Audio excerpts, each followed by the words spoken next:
Pedagogy से related RHT Hindi के लिए बहुत सारे वीडियोज मैंने अपने चैनल पे दे रखी है, ठीक है। उनका प्लेलिस्ट भी बना दी है। अगर आप प्लेलिस्ट में जाके देखेंगे तो पेडागोजी प्लेलिस्ट होगा। वहाँ से आप पेडागोजी के वीडियोज देख सकते हैं जो कि मैंने हिंदी में समझाया है। तो कार्ल रोजर्स के बारे में हम पढ़ चुके हैं। अब हम पढ़ेंगे जीन पियाजे के बारे में। तो जीन पियाजे ने जो लर्निंग थ्योरी दिया था उसका नाम क्या था? कॉग्निटिव डेवलपमेंट थ्योरी, ठीक है। जिसको हिंदी में क्या कहते हैं? संज्ञानात्मक विकास। संज्ञानात्मक विकास का सिद्धांत। जीन पियाजे स्विस मनोवैज्ञानिक थे, ठीक है, जिन्होंने मानव विकास के समस्त पहलुओं को क्रमबद्ध तरीके से उजागर किया, जिसे हम पियाजेट थ्योरी एवं जीन पियाजे का संज्ञानात्मक विकास के नाम से जानते हैं। तो जीन पियाजे ने क्या कहा था? अगर आपने ओएस्टेट पास कर रखा है तो आपको पता ही होगा जीन पियाजे के बारे में, ठीक है, कि वो बच्चों के जैसे क्रमबद्ध के मतलब क्रमबद्ध अनुसार उनको क्रमानुसार उनका विकास का जो चरण है उनको बताए हैं, ठीक है। जैसे 0 to 2 ईयर, फिर 2 to 7 ईयर।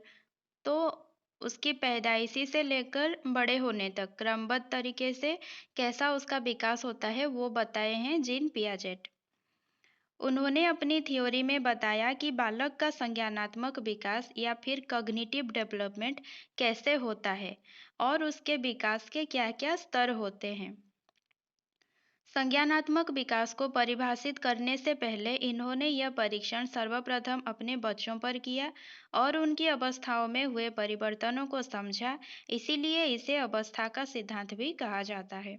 तो जो जीन पियाजेट का सिद्धांत है, संज्ञानात्मक विकास का सिद्धांत, उसको अवस्था का सिद्धांत भी कहा जाता है। और नतीजे से पहुंचने से पूर्व वो जो परीक्षण किए थे वो किन पर किए थे? अपने खुद के बच्चों पर। इन्होंने अपनी अवधारणा संज्ञानात्मक विकास पर दी है। इन्होंने कहा कि जैसे जैसे बच्चों की उम्र बढ़ती है वैसे वैसे उनकी बुद्धि का विकास भी होते रहता है। पहले बच्चा सरल चीज़ों को सीखता है, फिर जैसे जैसे उसकी उम्र और अनुभव बढ़ते जाता है फिर वह कठिन चीज़ों को सीखने लगता है, ठीक है।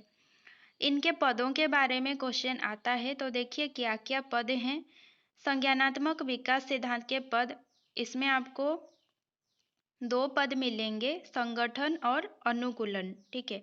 संगठन जिसको इसमें डायरेक्ट क्वेश्चन आता है संगठन और अनुकूलन से। संगठन को ऑर्गेनाइजेशन कहते हैं, अनुकूलन को अडेप्टेशन, ठीक है। संगठन से तात्पर्य बुद्धि में विभिन्न क्रियाएं जैसे प्रत्यक्षीकरण, स्मृति, चिंतन एवं तर्क सभी संगठित होकर करती हैं। उदाहरण, एक बालक वातावरण में उपस्थित उद्दीपकों के संबंध में उसकी विभिन्न मानसिक क्रियाएं पृथक पृथक कार्य नहीं करती हैं बल्कि एक साथ संगठित होकर कार्य करती हैं। तो यहाँ पर जीन पियाजेट ने क्या बताया है कि एक बच्चे में सपोज वो अभी कुछ चिंतन कर रहा है तो ऐसा नहीं है कि वो सिर्फ चिंतन ही कर रहा है।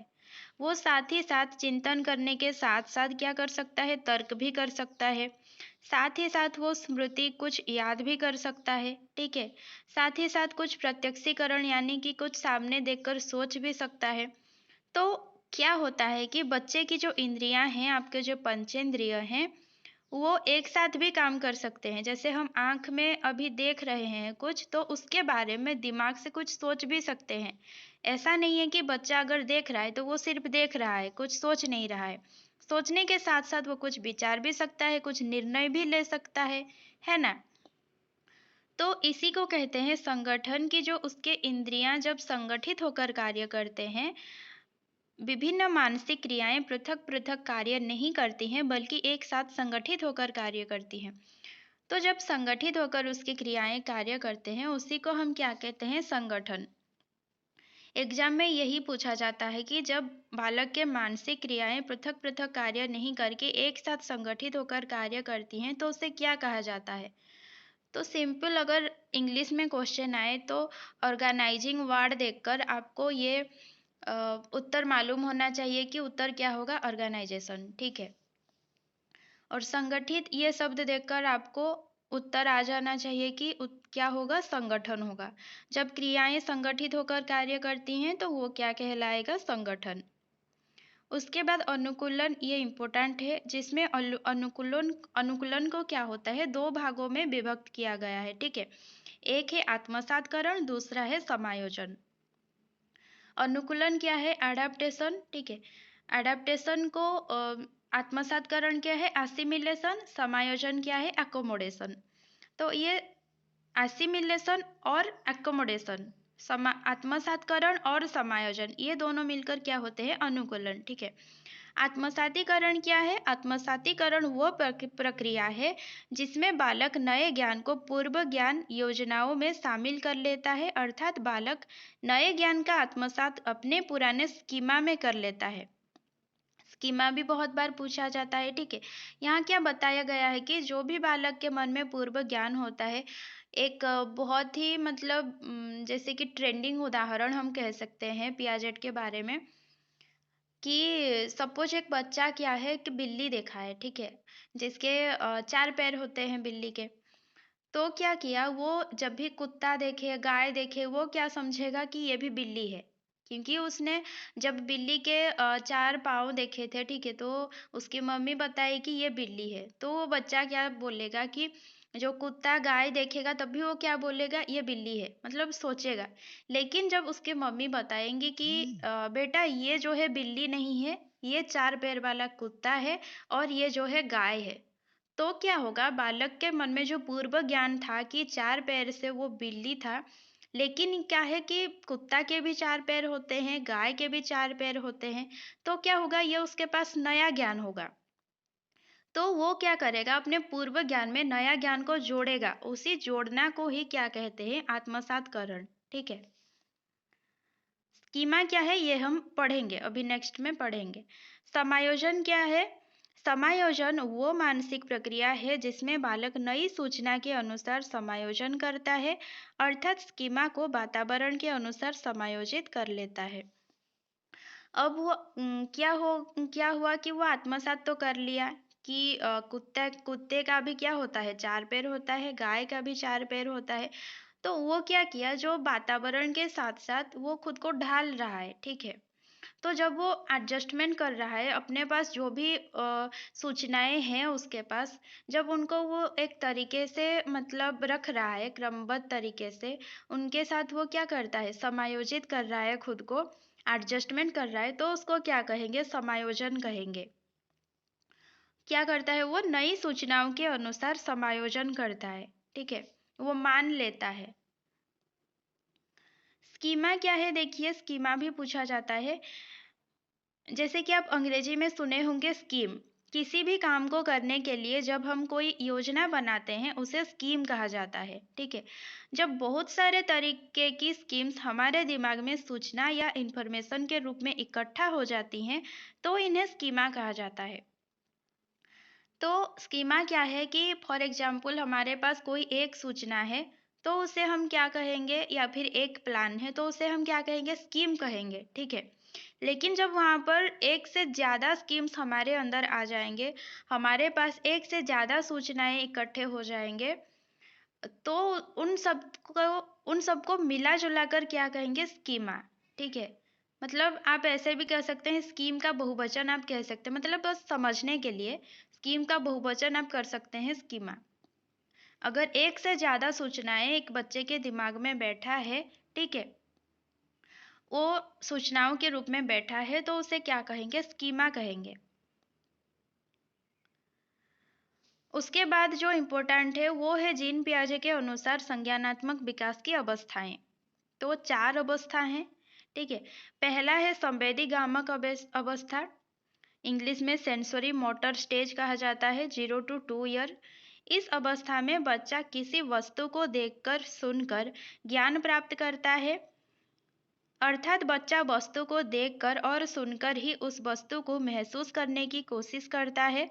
जैसे अगर बच्चे के सामने कोई पलके झपकाए तो वो भी बिना सोचे ही पलके झपकाने लगता है, बिना सोचे समझे, अर्थात वो उसका अनुकरण करता है। तो देखिए जो संवेदी गामक अवस्था है इसमें 0 to 2 ईयर, इसमें बच्चा क्या करेगा कि अनुकरण करेगा, ठीक है। पहला चीज़ है वो जो भी देखता है वो अपने इंद्रियों से अनुकरण करने की कोशिश करता है, ठीक है। 0 टू 2 ईयर बच्चा है तो वो क्या ही कर सकेगा, हाथ पाँव हिला ही सकेगा, है ना। कुछ बोल तो नहीं सकेगा। हाँ, 1 ईयर 2 ईयर तक कुछ कुछ तुतलाते हुए बोलेगा भी, लेकिन वो क्या करता है, आपको देख के अनुकरण करता है।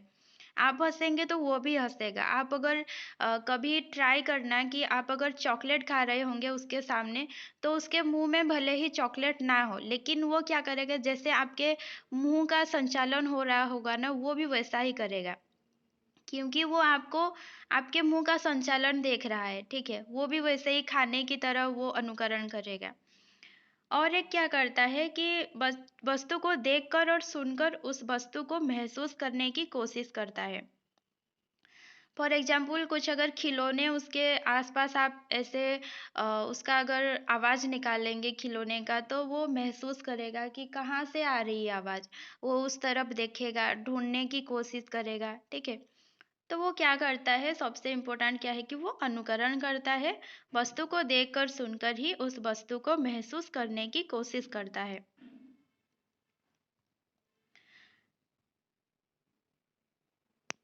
उसके बाद आता है पूर्व संक्रियात्मक अवस्था, 2 to 7 year, pre operational stage इसको कहा जाता है, ठीक है।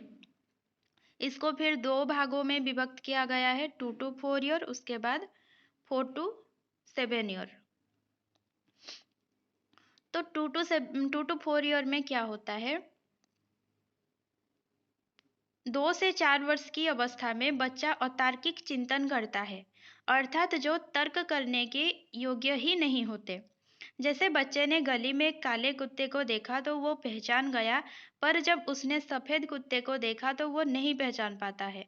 और इस अवस्था में बच्चा अहम केंद्रित होता है, इससे बच्चा ज्यादा प्रश्न पूछता है। तो 2 टू 4 ईयर में क्या होता है, पूर्व संक्रियात्मक अवस्था में बच्चा जो है अतार्किक बातें बोलता है, ठीक है। उसने देखा है काला कुत्ता था, तो वो बोलेगा कि वही कुत्ता है। उसके सामने सफेद कुत्ता आ जाए तो वो नहीं मानेगा कि ये भी कुत्ता है। और छोटे छोटे बच्चे होते हैं ना, यहाँ पर जो लिखा है अहम केंद्रित, यानी कि जो वो बोला है बस वही सही है। उसके सामने भगवान भी आकर बोल दें कि नहीं भैया ये सफेद कुत्ता भी कुत्ता है, लेकिन वो नहीं मानेगा, क्योंकि वो स्टेज ही वैसा है, वो तब अहम केंद्रित रहता है। उसके बाद 4 टू 7 ईयर में क्या होता है, 4 टू 7 ईयर की अवस्था में बच्चों को विकेंद्रीकरण, पलटन और संरक्षण का कोई ज्ञान नहीं होता है, ठीक है। पलटन, जैसे बच्चे को यह बता दें कि वो आपकी बहन है, तो वो यह नहीं बता पाएगा कि वो उसका भाई है। इसका और एक भी उदाहरण देखिए, अगर आपको अगर बच्चे को क्या है, 4 टू 7 ईयर के अंदर है बच्चा, आप उसको बताएंगे कि 3 + 5 = 8, ठीक है। 3 + 5 = 8। वो उसके बाद आप उसे पूछेंगे कि 3 + 5 कितना होता है, वो 8 बोलेगा। लेकिन उसको आप पलट देंगे कि 5 + 3 कितना होता है, वो नहीं बता पाएगा, क्योंकि उसका स्टेज ही वैसा है, ठीक है।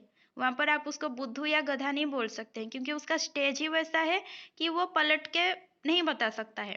उसमें इतनी सोचने की शक्ति नहीं विकास हुआ है कि वो पलट के बता सके। विकेंद्रीकरण क्या है, आप बच्चे को दो अलग अलग गिलास, एक पतला और एक चौड़ा दे दो, तो वो यह नहीं बता पाएगा कि किसमें ज्यादा पानी आएगा। इसका देखिए आप ये भी ले सकते हैं कि हाँ, यही उदाहरण ही देखिए कि अगर आपने एक बड़ा सा ग्लास रखा, ठीक है, जो हाइट में बड़ा है, और एक चौड़ा सा, ठीक है, तो आप उसके पास रख देंगे तो वो क्या बोलेगा, जो हाइट में बड़ा होगा ना वो उसी बोलेगा कि हाँ उसी में ही ज्यादा पानी है। लेकिन वो ये नहीं समझेगा जितना पानी उधर रखा है उतना चौड़े में भी रखा है, क्योंकि वो जो हाइट बड़ा वाला ग्लास उसे बड़ा दिख रहा है, जो उसको दिख रहा है बस वो वही बोलेगा कि नहीं उसमें ही ज्यादा है, ठीक है। और संरक्षण क्या है, बच्चा सभी बातों को अपने दिमाग में एकत्रित नहीं कर पाता है इस अवस्था में। जैसे कि अगर आप उसको मोबाइल चलाने के लिए दे देंगे, तो वो क्या करेगा कि मतलब इधर-उधर से बहुत सारी चीज़ें देखेगा, लेकिन उन सबको क्या वो एकत्रित नहीं कर पाता है, ठीक है? तो उसमें 4 टू 7 ईयर में क्या क्या नहीं कर पाता है, विकेंद्रीकरण भी नहीं कर पाता है, पलटन भी नहीं होता है, संरक्षण भी नहीं होता है। ये बहुत इजी चैप्टर है कि देखिए क्वेश्चन में ये पूछता है कि कौन सी अवस्था में बच्चा संरक्षण नहीं कर पाता है, तो सिंपल सी आंसर क्या हो जाएगा, पूर्व संक्रियात्मक अवस्था। ठीक है, उसके बाद आता है मूर्त संक्रियात्मक अवस्था, जो कि 7 टू 11 ईयर कंक्रीट स्टेज कहा जाता है। बच्चा जो जो बातें यहाँ पर नहीं कर पाता है पूर्व संक्रियात्मक अवस्था में, विकेंद्रीकरण, पलटन, संरक्षण, ये तीन वो नहीं कर पाता है। इन्हीं तीनों को वो कहाँ कर पाता है, मूर्त संक्रियात्मक अवस्था में 7 टू 11 ईयर में कर पाता है। मूर्त यानी जिसका कोई रूप हो, आकार हो और रंग हो, अर्थात जिसको हम देख सकते हैं, छू सकते हैं। इस अवस्था में बच्चा मूर्त चिंतन करता है। जैसे जब बच्चा कोई नया खिलौना देखता है तो उसके बारे में मूर्त चिंतन करता है, उसकी बनावट, उसका आकार और उसका रंग आदि। ठीक है, और यहाँ पर वो क्या कर पाते हैं, विकेंद्रीकरण भी कर पाता है। ठीक है, जो विकेंद्रीकरण लिखा है, विकेंद्रीकरण कर पाता है। वो ये बोल सकता है कि जो बड़ा ग्लास है और जो चौड़ा ग्लास है दोनों में समान पानी है। उसके बाद वो संरक्षण भी कर पाता है, वो बहुत सारे सूचनाओं को एकत्रित करके रख पाता है। और क्या कर पाता है, पलटन भी कर पाता है। किस अवस्था में, मूर्त संक्रियात्मक अवस्था में। पलटन यानी कि वो पलट के सोच सकता है और आंसर दे सकता है। उसके बाद जो लास्ट स्टेज है वो है औपचारिक संक्रियात्मक अवस्था 11 टू 15 वर्ष, जिसे फॉर्मल स्टेज कहते हैं। इसे अमूर्त संक्रियात्मक अवस्था भी कहा जाता है। ठीक है, मूर्त में क्या होता है कि जो भी चीज वो देख सकता है, छू सकता है, बस उसी के बारे में वो बोल सकता है।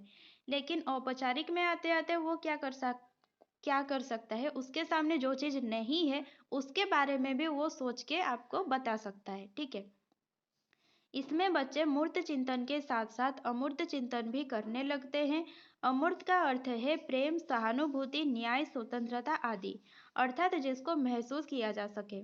तो औपचारिक में क्या होता है कि जो चीज़ उसके पास नहीं है, उसके सामने नहीं है, लेकिन वो इमेजिन करके भी उसके बारे में आपको बता पाएगा। तो ये कब बता पाएगा, 11 से 15 वर्ष, या फिर कहीं कहीं लिखा होता है 11 से ऊपर। ठीक है, इसके बाद हम वाइगोत्स्की के बारे में पढ़ेंगे। उसके लिए मैं और एक वीडियो लाऊंगी, और इसका पीडीएफ जो है आपको टेलीग्राम चैनल पर मिल जाएगा। टेलीग्राम का नाम है टीजीटी हिंदी उड़ीसा। ठीक है।